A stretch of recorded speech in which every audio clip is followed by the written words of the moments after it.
La órbita de Aurelion giraba como una oración mecánica alrededor del planeta que la monasterio orbital guardaba, una esfera pálida de mares verdeazules y continentes velados por nubes de plata. Desde la distancia, la estación parecía un relicario suspendido en el vacío, todos sus arbotantes y cúpulas bañados por un amanecer continuo que la luz humana había domesticado para rezar. Allí, en las cámaras altas donde el eco se llamaba liturgia y logística, vivía una colonia que había elegido que su fe fuera también su fortaleza, el monasterio Helio Esperanza. La primera vez que la embajada Viret inclinó su navesa hacia el resplandor dorado de la estación no hubo guerra, solo diplomacia en un tono que olía a cálculo. El Viret no había conocido la religión tal como la concebían los humanos. Sus mentes se articulaban en redes de consenso líquido, en reputaciones que fluían como corrientes bioluminiscentes, sin lugar para lo que algunos humanos llamaban irracional. El embajador designado de su colectividad, una masa coral de filamentos translúcidos llamada Tesserail, tenía la textura de un pensamiento que se podía oler, impecable, frío, administrativamente perfecto. Llegó con su protocolo de asedio en las aletas, con su paz calculada y sus demandas inoxidables. Quería mapas, recursos, la cesión discreta de los campos energéticos del monasterio. Lo que no esperaba fue lo que vio al bajar a la cámara pública.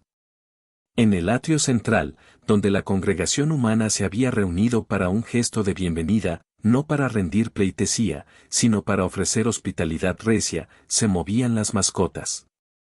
No eran animales domésticos en sentido paleontológico, ni eran meramente compañía.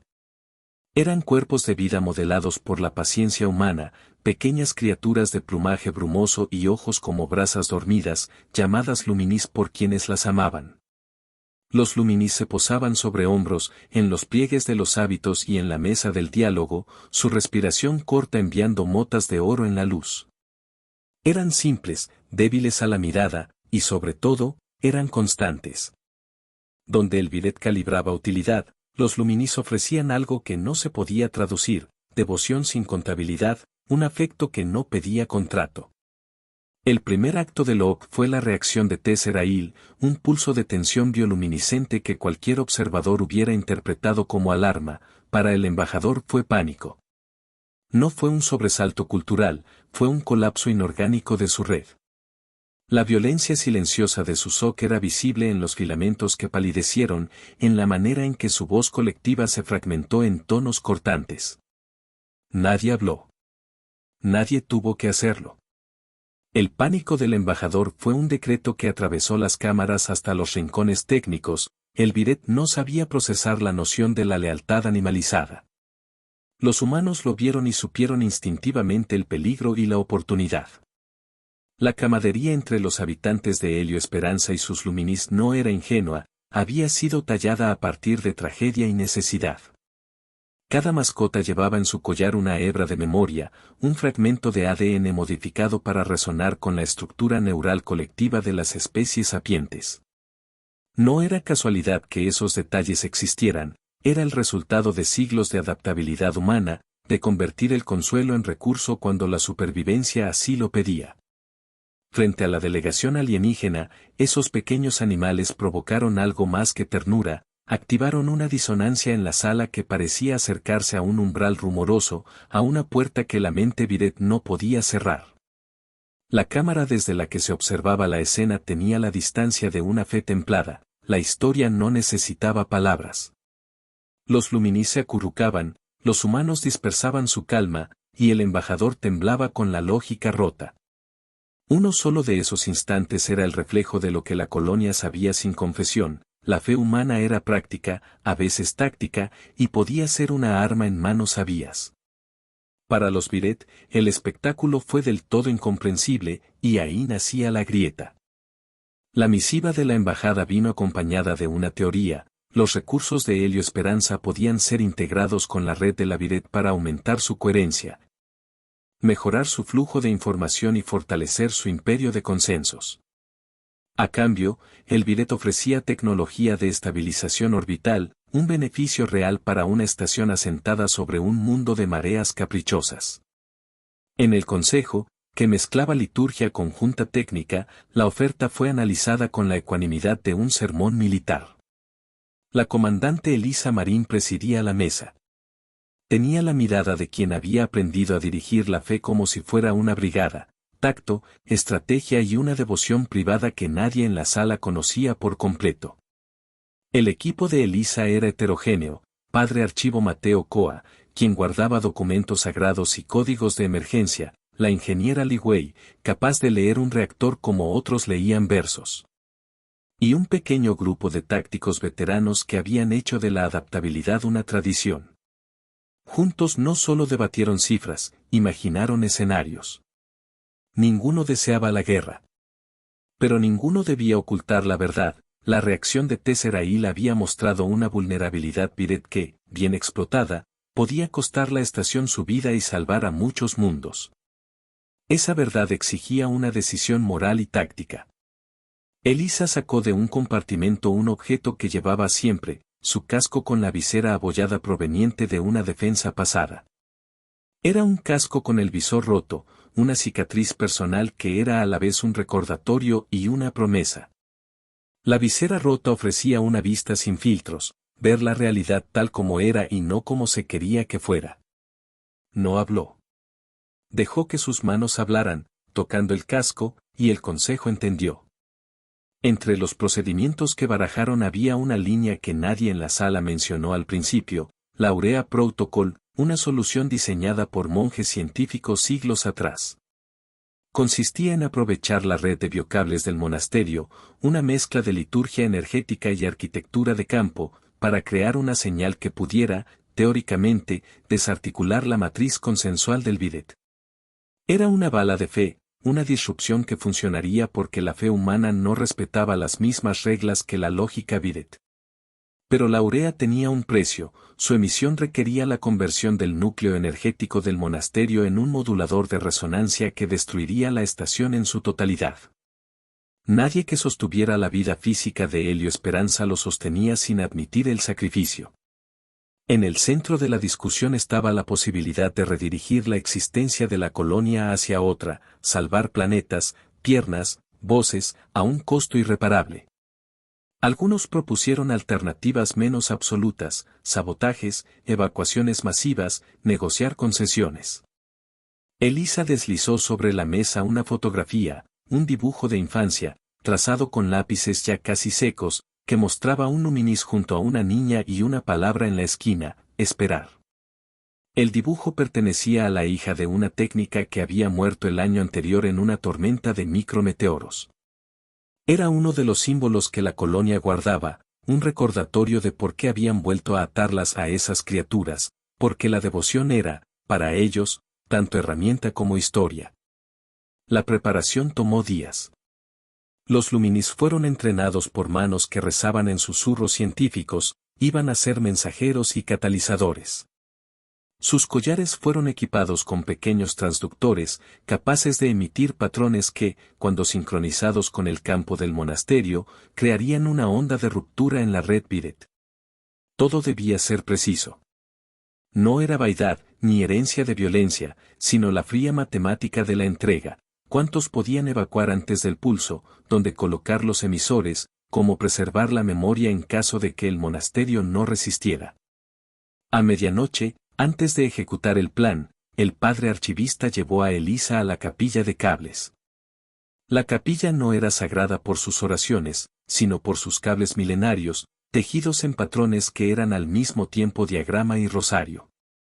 Mateo depositó en las manos de Elisa un relicario, una pequeña cruz holográfica que había pertenecido a uno de los primeros monjes ingenieros.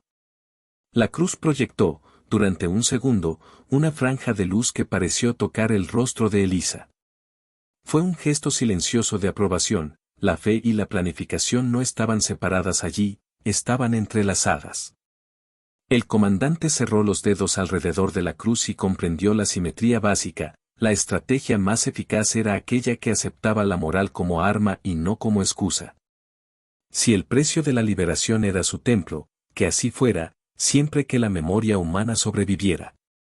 Afuera, en los corredores, los luminis se agrupaban como pequeñas constelaciones de paciente luz, y los niños les susurraban promesas. La estación se preparó con una precisión que rozaba lo litúrgico, armas en posiciones de mera contención, drones en órbita con órdenes redundantes y rutas de evacuación que parecían plegarias técnicas. Todo, incluso el último gesto, se realizó con una mezcla de calma táctica y reverencia. No se trataba de ignorar el horror, era la aceptación de un sacrificio que muchos ya habían decidido antes de que el Viret pusiera su propuesta sobre la mesa. La negociación colapsó como era previsible. Tesserail y su séquito exigieron garantías que la colonia no podía ofrecer, la cesión de los puntos de anclaje de la red para integrarlos en la estructura Viret. Sus conceptos estaban alineados con un imperativo de expansión frío y metódico. El Consejo Humano escuchó, ofreció alternativas y, cuando el embajador no aceptó, la sala se llenó de una quietud que olía a ironía divina. Tesserail interpretó el silencio como obstinación, los humanos lo interpretaron como tiempo ganado. El Viret envió un destacamento desde sus naves que descendió como una tormenta de filamentos. No buscaban uno a uno pelear, buscaban someter el consenso de la estación. Sus ondas se acercaron, sus redes buscaban sincronizarse con la estructura de Helio Esperanza. La presencia de los Viret era una presión líquida que trataba de infiltrarse en cada rutina humana, en cada decisión. Los luminis comenzaron a emitir respuestas que no habían sido programadas, un trino que parecía llamar a la colectividad humana a abrazar un plan. Sus collares, antes discretos, comenzaron a recibir comandos, a activar secuencias. La red del monasterio, por su parte, osciló como un órgano consagrado al rezo. El plan Aurea comenzó a activarse por etapas. Primero, una red de emisores subterráneos elevó su frecuencia, luego, los luminis, distribuidos en corredores y hangares, se sincronizaron con la fase 1, crear un patrón de señal capaz de rasgar una sinapsis Viret. El engranaje de la fe, así lo llamaban en susurros, se calentó, y la ingeniería de Liwei trabajó con una calma impecable, reconfigurar reactores para que no explotaran en catástrofe, sino que modularan la emisión hacia la ruptura controlada del consenso. Ese era el truco sutil, el plan no era destruir al enemigo, sino sacudir su sentido mismo de realidad. Tesserail lo entendió tarde. A medida que las señales subían, la red Viret comenzó a distorsionarse. Sus filamentos se contrajeron y expandieron en patrones de confusión. En los paneles de observación, la actividad de la embajada mostraba una caída de coherencia, menos pensamientos eran compartidos, la sensación masiva que normalmente determinaba cada gesto se redujo a impulsos aislados. Pan de nervios que debían ser interpretados por cada ejemplar por separado. El pánico, ya latente desde la primera vista de las mascotas, se convirtió en una tormenta neuronal. La reacción mutó en violencia tecnológica. Los Viret, incapaces de preguntarse por el valor humano de la devoción, intentaron forzar su sincronía por la fuerza bruta, impulsos de bloqueo, descargas que cortaban sistemas. Nanosedimentos que intentaban anclar puntos de contacto. Helio Esperanza recibió golpes, los paneles de la galería vibraron y algunos tramos de la estación se oscurecieron. Los luminis, por su parte, eran objetivos precisos. Un grupo de ellos fue alcanzado por una ráfaga Viret en la plataforma de descenso y cayó con las plumas chamuscadas. La escena fue terrible, niños mirando a sus mascotas que se apaciguaban, técnicos cubriendo lo que podían cubrir. El dolor realfiló la resolución humana. Elisa, desde la torre de control, mostró la clase de calma que no era neutra, era intencional. Ordenó retiros controlados, reubicaciones de emisores, maniobras que parecían oraciones rápidas. En un momento, con la estación vibrando y la atmósfera de la cámara llamando a la mortalidad, ella tomó una decisión que sería luego llamada por algunos textos oficiales como el gesto. Asignó a un equipo de voluntarios para cargar a través de un corredor que se había convertido en zona de fuego, llevando en bolsas a los luminis restantes hacia las cámaras de amplificación. Los voluntarios no eran reclutas, eran padres, monjes y niñas que habían elegido portar el precio de esa noche. Sus acciones no fueron heroicas en el folclore frío, fueron actos cálidos de voluntad y organización. Laviret respondió liberando una maniobra que parecía dirigida específicamente a quebrar el núcleo emocional de la colonia, intentaron secuestrar la memoria. Infectaron archivos, burlaron bibliotecas, buscaron borrar la historia que la comunidad guardaba. Fue entonces cuando la fe humana demostró su otra cara, adaptativa, feroz. Mateo Coa abrió cofres de datos y, con voz interior, recitó registros sagrados que las máquinas imprimían y dispersaban en cápsulas de memoria. Ingenieros imprimían en piezas físicas los dibujos, las canciones, los nombres, convertían la cultura en algo que no podía simplemente corromperse por el contagio de una red. En medio del caos, el embajador Tesserail se volvió errático. Sus filamentos, ya frágiles, comenzaron a emitir patrones de alarma que coloreaban la vista externa a tonos de angustia. Alguna memoria antigua en la biología Viret parecía asociar la devoción incondicional a un peligro existencial, cuando el humano y su mascota sincronizaban su afecto como acto colectivo, algo en la historia Viret. Tal vez un trauma ancestral, tal vez una arquitectura genética que privilegiaba el control, colapsaba. No era suficiente para vencerlos, pero sí lo bastante para sembrar miedo profundo. Ese miedo abrió huecos, y la táctica humana actuó con precisión, cada hueco se convirtió en una ruta para la señal áurea. La estación, a estas alturas, era una sinfonía de chispas y plegarias. La orden de ingenieros y la guardia de los Luminis trabajaban a la vez, coordinados por la voz de Elisa, que no necesitaba elevarse, los actos decían lo que sus palabras no dirían. Uno a uno, los emisores subieron de frecuencia. Uno a uno, los Luminis dejaron sus últimos trinos personales y se convirtieron en antenas vivientes. El heroísmo de la escena no se contaba con explosiones cinematográficas, era una disciplina mortal, colocar la vida para que la frecuencia de la memoria resonara en un sentido que pudiera romper la red del enemigo. Y en medio de eso, la embajada Viret, incapaz de comprender por qué la devoción humana no buscaba reciprocidad ni cálculo, empezó a desagregar sus prioridades. Su pánico se difundió en distintas zonas de su flota cercana, naves que ofrecían soporte empezaron a desconectar, algoritmos de comando se abrieron a esquizofrenia orgánica. El plan Aurea no prometía un triunfo sin dolor, prometía un sacrificio que empujaría a una inteligencia como la suya hacia un espejo que no sabría cómo sostener. El Aurea Protocol alcanzó su crescendo durante la hora que los viejos monjes llamaban hora de la renuncia. Las frecuencias se entrelazaron en un armónico que no era solo técnico sino litúrgico, una señal hecha de números y de nombres, de patrones de afecto y de relatos de infancia. Los Luminis, en sus bolsos y brazos, emitían la compañía última, una canción que fue simultáneamente llamada y dato. La estación misma, de hierro y fe, se convirtió en un instrumento. La frecuencia fue ajustada para resonar con la estructura cognitiva de los Viret, no para matarlos per se, sino para hacer que su coherencia, esa imposición de unanimidad que le servía de fortaleza, se disolviera como hielo bajo un sol humano. Elisa ordenó la fase final. Los paneles centrales de la capilla de cables se convirtieron en un foco. Li Wei y su equipo sincronizaron las matrices con la respiración de los Luminis. El sonido que emergía no era audible a los oídos no entrenados, era un pulso que tejía recuerdos, era, en cierto sentido, la fe humana convertida en una moldura de información. La señal viajó con una intención clara, demostrar a la red Viret que había algo en la existencia humana que no podía ser categorizado, que bajo la aparente fragilidad y la devoción, había una arquitectura que permitía sacrificios conscientes por futuros que no se calculaban. Tesserail, a bordo de su navea central, percibió por fin lo que aquellos organismos pequeños significaban.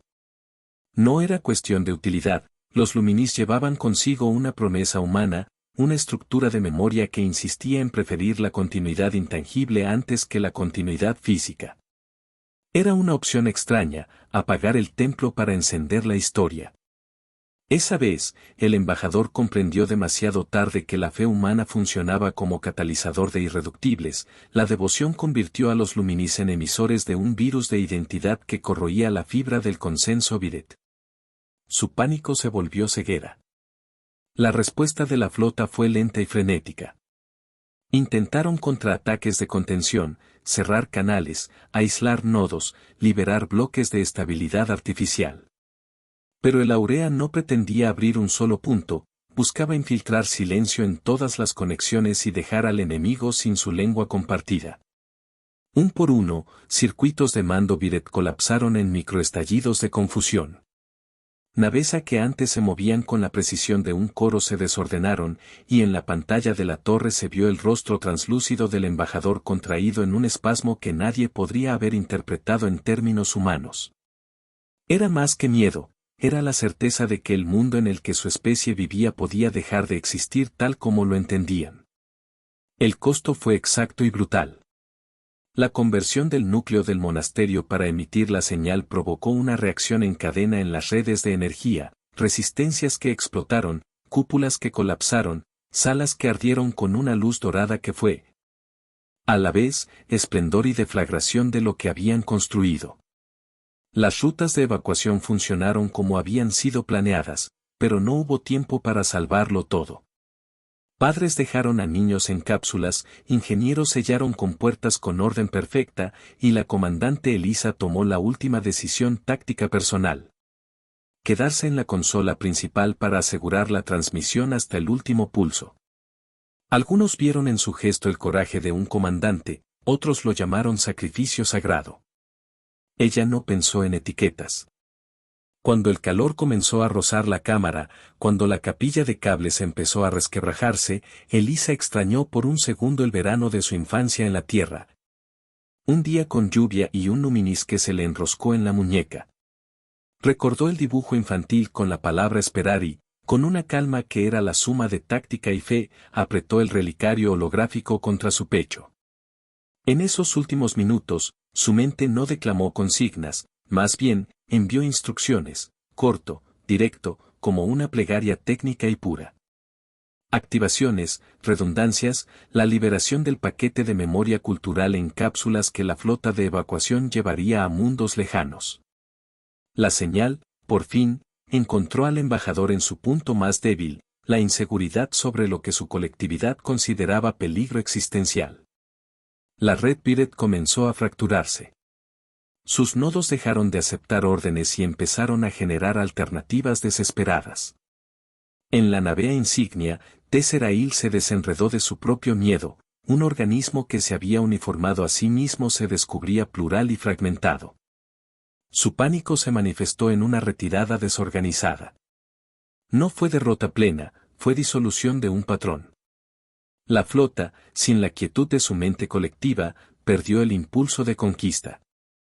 El Aurea cumplió su propósito, pero a una tasa humana de causalidad, el monasterio no resistió.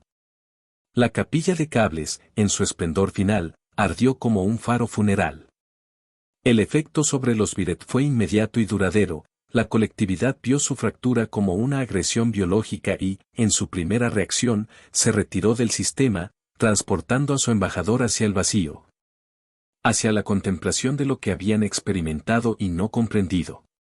Sus navesas se dispersaron como bancos de niebla, y Tesserail, antes tan rígido en su conducta diplomática, se precipitó sin despedida.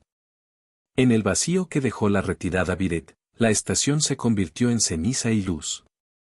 Los sobrevivientes, aquellos que habían elegido la vida para continuar la historia, flotaban en cápsulas, mirando el incendio que una vez fue su hogar.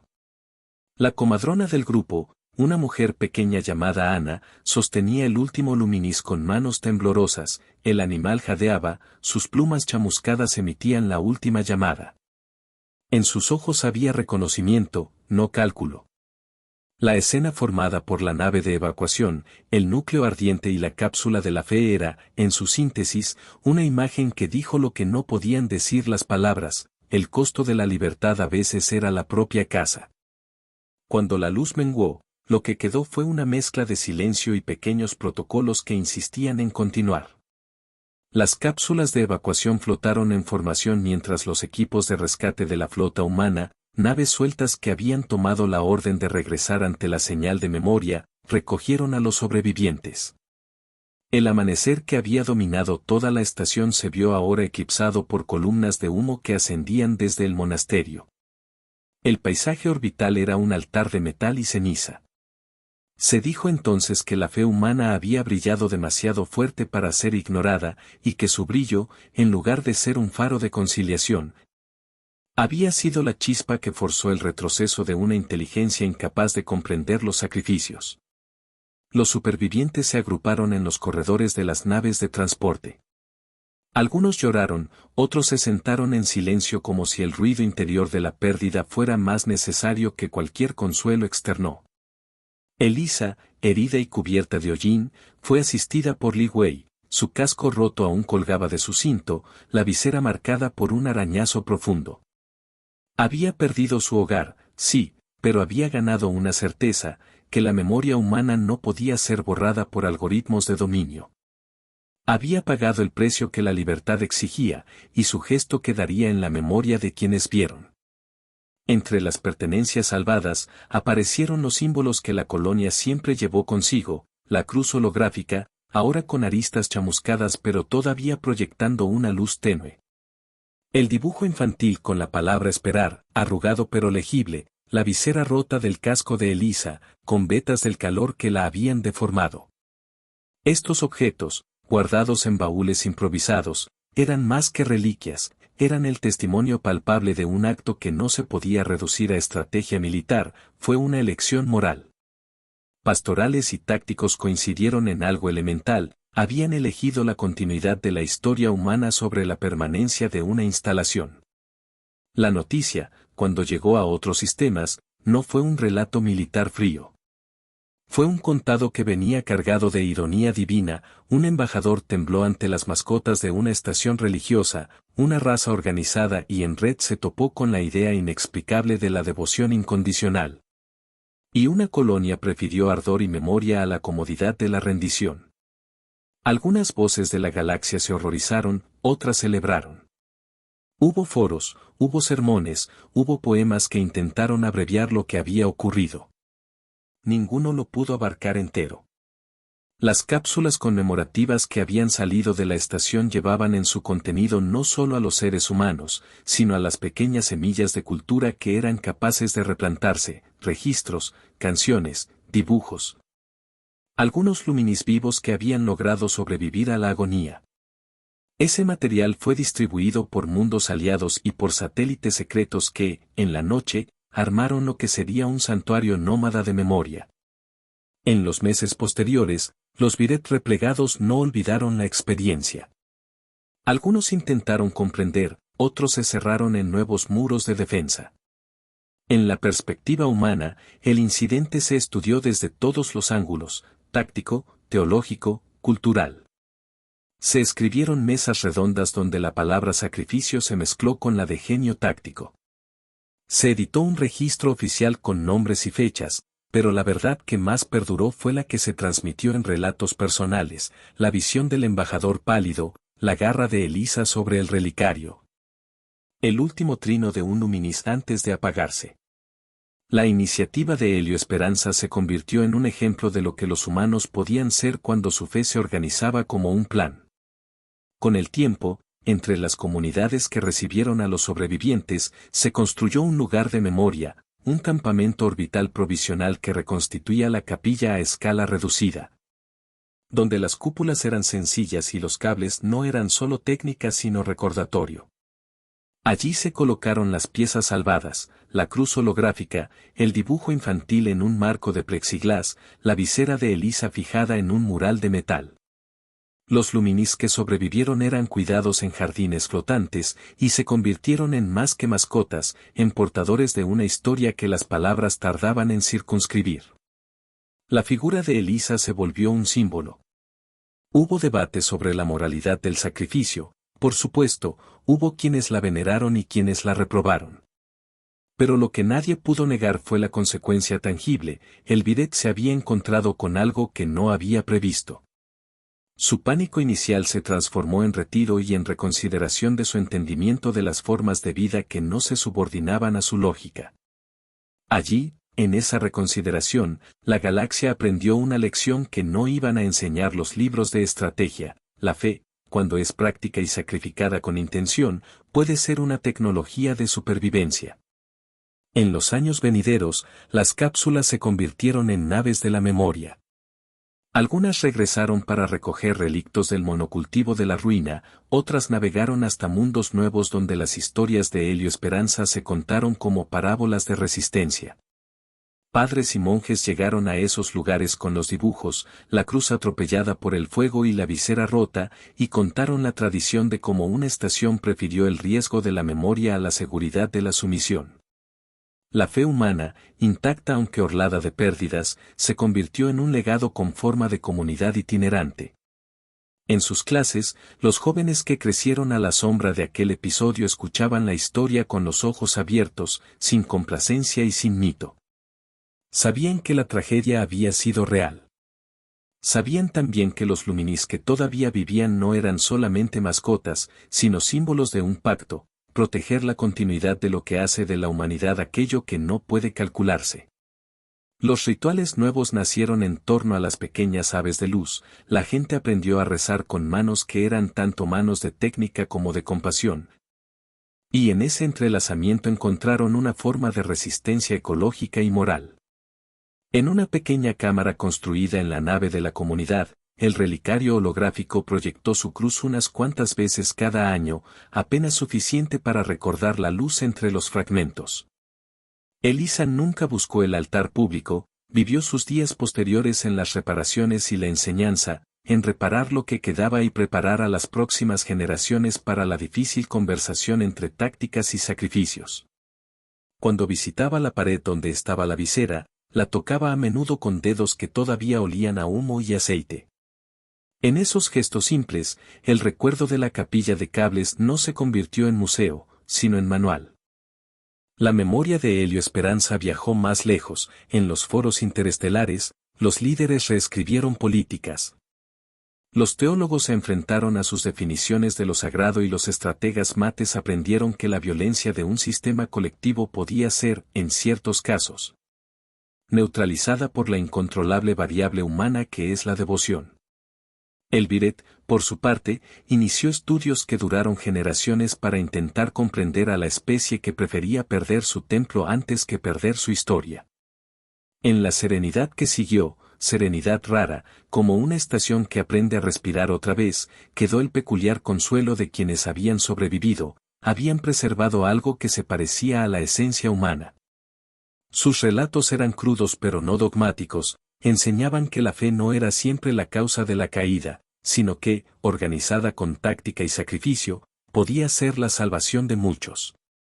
La comunidad itinerante que nació de las cenizas de Helio Esperanza llevó consigo su cruz holográfica y el dibujo arrugado, y cada vez que anclaban una nueva capilla, se oían trinos de Luminis y la gente recordaba la lección.